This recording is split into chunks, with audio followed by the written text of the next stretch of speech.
a la carta de los Hebreos y al sacrificio de la misa. Se puede decir, además, que todos los santos padres enseñan concordantemente la tesis de la redención por Cristo. Jesús en la consagración del cáliz dijo: Hic est calix sanguinis mei. Este es el cáliz de mi sangre, sangre de la alianza nueva y eterna que será derramada en remisión de los pecados. Esta fórmula está compuesta con la de Lucas 22 y 1 Corintios 11, y el Concilio de Trento le agregó misterio de la fe. Cristo indicó que su sangre era una especie de precio por los pecados de todos los hombres. Hay una palabra cambiada en la traducción castellana que dice que por vosotros y por todos, y Cristo dijo que por vosotros y por muchos. No se anula con esto la validez de la fórmula, pero no es muy agradable que cambien la fórmula del sacramento. Es decir, que Cristo dijo o dio a entender que no todos se iban a aprovechar de su sangre para la remisión de los pecados, pero su intención en cuanto a él tocaba era que todos se salvaran. San Pablo, en la epístola a los Hebreos, poco leída, escrita por un secretario en hebreo, con estilo mucho más hebraico que todas las otras, por lo que es difícil de leer, con muchísimos textos de la Escritura y con una manera de escribir que no es la empleada por San Pablo en las otras cartas, que las hizo él mismo en griego. Por lo tanto, es admitido hoy día que esa carta la escribió un secretario. Recuerda a los judíos convertidos lo siguiente. Primero, la encarnación, o sea, la divinidad de Cristo. Segundo, el sacerdocio de Cristo según el orden de Melquisedec. Tercero, el sumo pontificado de Cristo. Cuarto, el sacrificio en la cruz, sacerdote y víctima a la vez. Quinto, el resultado de la redención. Sexto, la necesidad de la fe. Séptimo, la nueva alianza, digamos, el nuevo plan de Dios. Las dificultades. Primero, el pecado original es oscuro, pero suprimido él se vuelve todo lo demás oscuro, decía Pascal. ¿Por qué tengo que pagar yo el delito de un lejanísimo tatarabuelísimo mío? Es injusto, se objeta, y es una dificultad realmente. Respóndase. Dios no fue injusto con Adán, pues le había puesto un precepto con la promesa del castigo si no lo cumplían. El castigo fue quitarles los dones gratuitos que les había otorgado, a saber, la justicia original, la integridad corporal y la comunicación íntima con Él. En una palabra, la elevación sobrenatural. Elevó a la naturaleza humana a un plano que no le tocaba de suyo, como un don gratuito. Ahora se nos devuelve uno de los dones, la gracia, pero no la integridad corporal. Quedaron las enfermedades, quedó la muerte, quedaron los demás males. Ya veremos por qué. La natura humana puede hallarse en 5 estadios diferentes. Primero, natural. Segundo, elevada y no caída. Tercero, elevada y caída. Cuarto, caída y no redimida. Y quinto, caída y redimida. Dios podría habernos creado en estado natural. Con naturaleza elevada y no caída estuvieron nuestros primeros padres en el paraíso. No sabemos por cuánto tiempo. Elevada y caída es nuestra condición actual. Hay 2 estados en los cuales el hombre nunca ha existido, que son irreales. El natural y con su naturaleza caída y no redimida. Los otros 3 son reales. Dios, en el mismo momento de castigar a Adán y Eva, les prometió la redención y la esperanza en esa redención se mantuvo en el pueblo judío. La fidelidad a Dios, la fidelidad a la ley de Moisés, toda la vida espiritual que se acabó por arruinar al final, pero no del todo cuando vino Cristo. Segundo, el abuelo Adán me transmite a mí a través de millones de intermediarios la natura humana tal como la tiene, averiada, porque nadie da lo que no tiene. En él todos pecamos. No pecamos con la voluntad, pero pecamos con la naturaleza. Dios hizo otro nuevo plan. Le falló el plan de salvar al hombre por medio de delicias y favores en el paraíso. Pero cuando en realidad le fallaron los hombres, hizo otro plan que es salvarlos por el rigor. Primero de todo por el rigor con Cristo. El misterio de por qué el Padre Celestial hizo sufrir tanto a Cristo es simplemente para mostrar el rigor de la justicia divina que merecíamos todos. Mostró en alguien que era hombre, al mismo tiempo que Dios, lo enorme e infinito que es el pecado. Lo que padeció Cristo es lo máximo que puede padecer un hombre, dicen los santos padres, que no hubo nadie que haya padecido lo que padeció Cristo.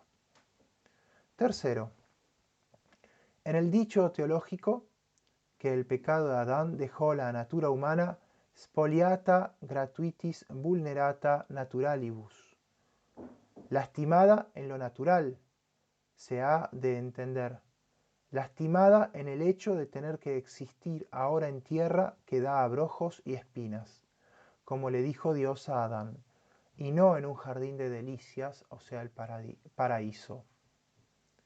Según Villot, la naturaleza nuestra actual no es diferente de lo que habría sido si Dios nos hubiera dejado en el estado natural, que no lastimó más de lo que la naturaleza trae de consigo. Lo que pasa es que ha perdido su residencia gratuita, es decir, el paraíso. Dice que, por ejemplo, el enfermarse y el morir le hubiere pasado en su estado natural como a todos los animales les pasa. La naturaleza animal del hombre no hubiese tenido privilegio alguno sobre los puramente animales. De manera que los grandes pecados actuales del mundo aumentan las calamidades del mundo. Y en segundo lugar, la residencia natural y gratuita que el hombre había recibido de Dios ya no la tiene, lo que hace que nos sea más pesado nuestro vivir. Alguien me decía que Dios se equivocó en la creación, que la hizo mal. Lo que pasa es que los que la echamos a perder somos nosotros, porque si no hubiese pecados actuales, si Adán y Eva hubieran perseverado en la gracia, sus hijos hubieran tenido también sus dones, pero no se hubiesen librado de la tentación de ofender a Dios, y entonces podían pecar y condenarse, pero cada uno en particular y no a sus descendientes. No pasó así. Adán fue echado del paraíso, perdió sus privilegios, y los que le seguimos tenemos su misma condición, porque no podría ser de otra manera. Dios no puede hacer un milagro para librarnos de la condición que nos dan nuestros padres que descienden de Adán, y no nos pueden dar una naturaleza sana y santa. Así que Villot, en su teoría del pecado original, nos da esta comparación. Supongamos que hay un rey que es destronado con toda su familia, y su hijo mayor, el príncipe heredero, tiene que trabajar como obrero. No lo han lastimado en nada. Pero la vida que a los otros obreros es como si nada, en él es como una lastimadura, porque no lo habían criado para eso. Eso nos pasa a nosotros que estamos hechos para el paraíso. La teoría de Villot fue contradecida fuertemente por Aríntero y Marín Solá, dos teólogos españoles, que lo hallaron casi pelagiano. Cuarto, no olvidemos que los males que soportamos no todos vienen del pecado original, sino además de muchísimos pecados actuales que le han sucedido en el mundo. Simplemente el primer pecado abrió la puerta a las 7 concupiscencias. Al salir del paraíso, ya Caín mata a Abel y es castigado por Dios. Quinto, A Dios le fracasó el primer plan que hizo para el hombre y formó un segundo plan que no le va a fracasar. En el primer plan quería salvar al hombre y llevarlo al cielo por medio de delicias. En el segundo lo lleva por el rigor. Pero antes de aplicar el rigor de la justicia al hombre, se la aplicó a sí mismo, haciéndose hombre. Tanto amó Dios al mundo que le dio su Hijo unigénito, no para juzgar al mundo, sino para salvar al mundo, dice San Juan Evangelista. El segundo plan es mejor que el primero, digan lo que digan. Oh feliz culpa que mereció tener tal y tan grande Redentor, como se canta en Pascua. Allí repite 2 o 3 veces que el pecado de Adán ha redituado un mayor bien para nosotros. Parece que no, pero así es. Séptimo, los que hoy se van al infierno por su voluntad se hubieran ido lo mismo si Adán no hubiera pecado. Se hubieran ido si hubieran desobedecido a Dios como desobedeció Adán. Los teólogos piensan que en definitiva Adán y Eva se salvaron y están en el cielo, y la Iglesia Oriental los venera como santos. Ni siquiera los chicos que mueren sin bautismo se van al infierno, sino a un lugar delicioso, donde, según los teólogos antiguos, el Dante, por ejemplo, están todos los paganos que fueron íntegros pero que no adoraron a Dios. Como Virgilio, que lo acompaña a Dante y lo lleva a una especie de limbo, donde se encuentran con todos los paganos antiguos famosos, como Aristóteles, Platón, Séneca, que no llegaron a hacer un acto de fe sobrenatural, lo cual está al alcance de todo hombre. Entonces no se salvaron, no se regeneraron. Ahora, ¿quién no ha tenido conocimiento de Cristo? ¿Puede hacer un acto de fe sobrenatural con sus propias facultades? Sí. Esto viene a ser el bautismo de deseo, según los teólogos, por el cual irían al cielo, pero de esos no sé si hay muchos. Villot tiene un libro precioso que no se ha vuelto a editar y que se llama La providencia de Dios y el gran número de hombres fuera del camino de la salvación. Lo publicó la revista francesa Estudios. No lo quiso imprimir el libro por la gritería que se levantó en contra. Allí dice que no solo los salvajes no tienen conocimiento de Dios, sino que entre la plebe de las grandes ciudades hay muchos que son como salvajes, que no han llegado a conocer a Dios, y si no han cometido pecados graves no se condenan, y tiene que haber un limbo para ellos.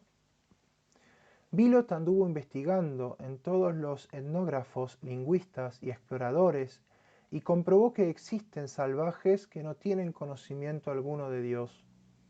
Los antiguos decían que no, que todo hombre cuando llega al uso de la razón puede tener conocimiento de Dios y cometer pecados mortales. Hay muchísimos que quedan en el estado de niños. Dice él que si falla la educación, en el mismo estado de esos salvajes tiene que estar muchísima gente de las grandes ciudades. El novelista Jean-Louis Philippe escribió una novela que se llama Bubu de Montparnasse, la cual parece hecha a propósito para confirmar la teoría de Villot, en la cual aparecen varios personajes, de mala vida incluso, que no tienen la menor idea de la existencia de Dios. Sin embargo, entran a veces a la iglesia, se arrodillan, pero no tienen la menor idea de la existencia justa de Dios. Adorarán a Hitler o a Mussolini o a quien sea, pero no tienen idea alguna del Dios verdadero. Para las dificultades segunda y tercera quedan patentes las respuestas. Para la segunda, Cristo padeció más que hombre alguno en el mundo, dice Villot. ¿Para qué? Baudelaire ha hecho un poema blasfemo sobre eso. Ah, Jésus, souviens-toi du jardin des Olives. Dans ta simplicité, tu priais à genoux. Celui qui dans son ciel riait au bruit des clous. Que d'ignobles bourreaux plantèrent dans tes chairs vives. y termina diciendo, Saint-Pierre a renié Jésus, a bien fait. Traducción. Ah, Jesús, del jardín Oliveto acuérdate, en tu simplicidad rezabas de rodillas, al que reía en su cielo al ruido de los clavos, que verdugos infames plantaban en tus carnes. San Pedro ha renegado a Jesús, ha hecho bien. Es una de las piezas condenadas de Baudelaire, que era católico, pero escribió una especie de parodia de las blasfemias que los tribunales franceses le obligaron a quitar. Pero él mismo dijo que eso era una ironía de lo que dicen los impíos. Una sola oración del hombre Dios hubiera bastado para redimir al mundo, porque tenía un valor infinito por la persona divina de Cristo. Pero el Padre quería que desencadenara la justicia divina como si Cristo fuese Adán. A Adán lo perdonó por los méritos infinitos de la pasión, pero a Cristo no le perdonó. Leemos en la oración del huerto que le pidió al Padre que si era posible no le hiciera padecer a él. Así tuvo que decir, hágase tu voluntad y no la mía. Así que la pasión de Cristo fue por la voluntad del Padre. Esto pertenece al segundo plan. Lo otro hubiera sido una gracia. Dios tenía que enseñarnos, en cuanto es posible, el trascendente mal del pecado y el amor suyo. Santo Tomás dice que Cristo nos podría haber salvado por gracia, pero que nos salvó por justicia, que cayó sobre Cristo. ¿Por qué tenemos que llevar nosotros, ya bautizados, el peso del castigo de Adán? Porque parecería que si el bautismo nos vuelve a la gracia de Dios, tendrían que desaparecer todas las consecuencias del pecado original. Y sin embargo no desaparecen. Lo mismo para aprender por las malas la cuasi infinitud del pecado. Ver, por ejemplo, la meditación sobre los 3 pecados de San Ignacio. Al comienzo de los ejercicios espirituales, pone una cosa que no es meditación, sino consideración, dice él, que es el último fin del hombre. El hombre ha sido creado para alabar, hacer reverencia y servir a Dios nuestro Señor. Una vez que el ejercitante se ha preparado con esa consideración, que es puramente filosófica y no teológica, hace la meditación de los 3 pecados, para hacernos ver la importancia del pecado. Hace considerar primeramente el pecado de los ángeles, que los hizo demonios, y las consecuencias de ese pecado. Pondera mucho cómo eran seres purísimos, bellísimos y amados por Dios, y por un pecado se convirtieron en horrores, en los diablos. En segundo lugar, trata del pecado de nuestros primeros padres, que atrajeron sobre la humanidad una cantidad enorme de males. Un solo pecado trajo consecuencias tan malas y por esas consecuencias podemos conocer nosotros la íntima maldad del pecado, por ser desobediencia al ser infinito. En tercer lugar, considera el pecado de cualquier hombre en particular, que con un solo pecado esté en el infierno ahora. Esto no lo sabemos seguro, pero bien puede ser, pues entre tantos hombres que pecan, bien puede ser que alguno muera después del primer pecado y esté en el infierno. Es una cosa tremenda pensar que un hombre se haya perdido para siempre por un solo pecado mortal. El segundo plan es mejor que el primero, porque por él Dios mismo se incorporó a la humanidad y fuimos hechos hermanos del Verbo en carne y hueso, en cuerpo y alma. Ave verum corpus natum ex Maria Virgine, vere passum immolatum in cruce pro homines, cuius latus perforatum fluxit unda et sanguine, esto nobis pregustatum mortis indiscrimine. Traducción. Ave, vero cuerpo nacido de María Santísima, veramente deshecho y tundido en la cruz por los hombres, cuyo lado perforado manó agua con sangre, sé para mí pregustado de la muerte en el discrimen. Se atribuye a Santo Tomás y está en el mismo metro que los dos himnos al Santísimo Sacramento de Santo Tomás, sin duda. La rima había entrado en la poesía latina y los versos esdrújulos que se conservan en la poesía italiana actual. En suma, el mundo cristiano ha creído estos tres increíbles. Primero, que ha caído sobre él un pecado hereditario, lo cual parece contradictorio. Segundo, que un ser humano que era Dios al mismo tiempo ha sufrido lo que no hay idea. Tercero, que con todas nuestras miserias nosotros estamos mejor que Adán y Eva.